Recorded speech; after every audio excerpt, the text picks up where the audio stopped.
Seorang pria mengambil jersey dari toko. Lalu ia tertatih-tatih berjalan menuju pintu keluar lapangan. Saat itu, notifikasi hitung mundur 15 detik muncul di ponselnya. Ia mengenakan jersey curian itu.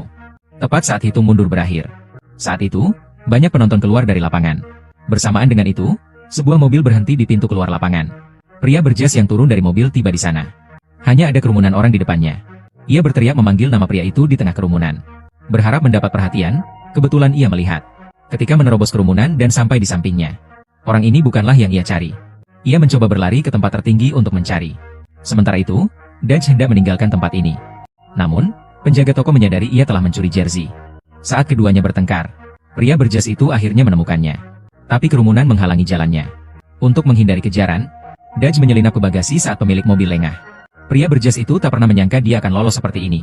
Namun, tujuan mobil ini adalah keluar kota. Ia teringat perkataan bosnya. Permainan ini hanya terbatas di kota ini. Jika meninggalkan kota, permainan tidak akan pernah berakhir. Saat hendak keluar kota, Dutch membuat suara di bagasi. Ia berhasil menarik perhatian pemilik mobil. Mobil pun keluar dari jalan tol lebih awal. Saat bagasi dibuka, Dutch buru-buru bertanya apakah mereka sudah keluar kota. Wanita itu ketakutan dan buru-buru menelepon polisi. Ia langsung merampas ponselnya. Pemilik mobil awalnya ingin memamerkan kejantanannya. Tetapi malah dilawan. Kemudian Dutch memaksanya menyerahkan ponselnya. Lalu melemparkannya juga. Hanya mengucapkan kata maaf. Lalu bergegas pergi. Kembali ke kota. Ia melihat taksi di kejauhan. Saat pemilik taksi sedang membayar, ia membawa kabur taksi itu.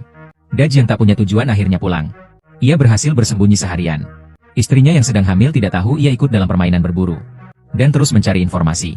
Tadinya aku ingin masuk ke dalam untuk melihat istriku. Namun sebuah motor di kejauhan menarik perhatian Dutch. Ia segera berlari ke mobilnya. Bersamaan dengan itu, si pemburu mengeluarkan senjatanya. Hanya beberapa mili, Dutch berhasil menghindarinya. Ia segera mengemudikan mobilnya ke jalan raya.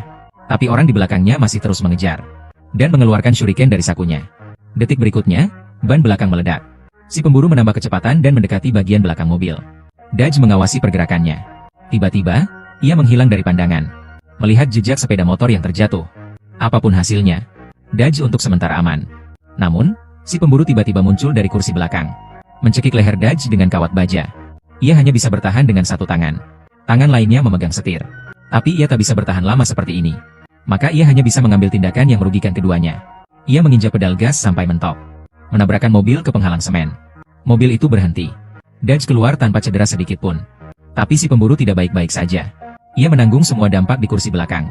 Meskipun begitu, ia tidak mau menyerah. Dan berjanji akan memburunya. Termasuk keluarganya. Kali ini Dutch tidak memilih untuk kabur. Dia melewati batas Dutch. Tidak ada aturan yang tegas. Yang menyatakan apakah buruan boleh